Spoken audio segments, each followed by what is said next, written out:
Chapter 23.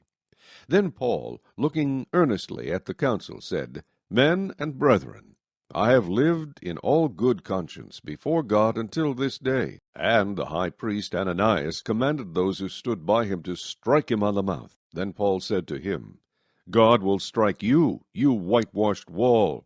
For you sit to judge me according to the law, and do you command me to be struck contrary to the law? And those who stood by said, Do you revile God's high priest? Then Paul said, I did not know, brethren, that he was the high priest. For it is written, You shall not speak evil of a ruler of your people. But when Paul perceived that one part were Sadducees and the other Pharisees, he cried out in the council, Men and brethren, I am a Pharisee, the son of a Pharisee.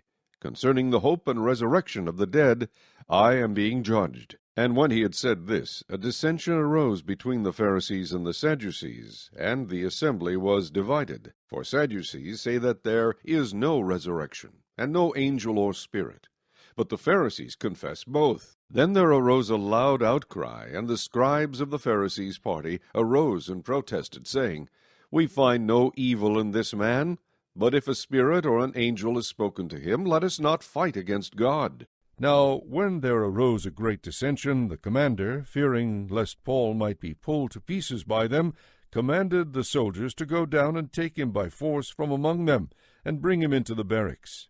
But the following night the Lord stood by him and said, Be of good cheer, Paul, for as you have testified for me in Jerusalem, so you must also bear witness at Rome. And when it was day, some of the Jews banded together and bound themselves under an oath, saying that they would neither eat nor drink till they had killed Paul. Now there were more than 40 who had formed this conspiracy. They came to the chief priests and elders and said, We have bound ourselves under a great oath that we will eat nothing until we have killed Paul. Now you, therefore, together with the council, suggest to the commander that he be brought down to you tomorrow, as though you were going to make further inquiries concerning him. But we are ready to kill him before he comes near. So when Paul's sister's son heard of their ambush, he went and entered the barracks and told Paul. Then Paul called one of the centurions to him and said, Take this young man to the commander, for he has something to tell him. So he took him and brought him to the commander and said,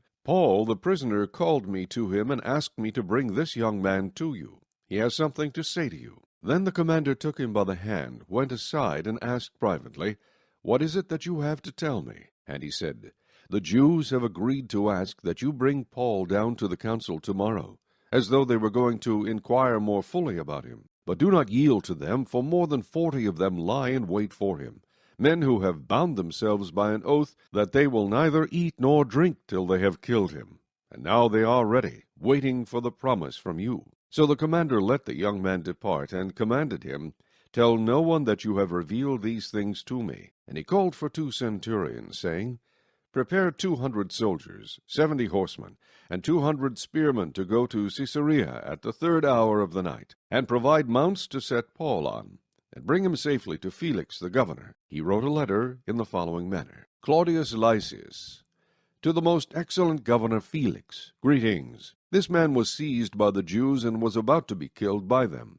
Coming with the troops, I rescued him, having learned that he was a Roman. And when I wanted to know the reason they accused him, I brought him before their council. I found out that he was accused concerning questions of their law, but had nothing charged against him deserving of death or chains. And when it was told me that the Jews lay in wait for the man, I sent him immediately to you, and also commanded his accusers to state before you the charges against him.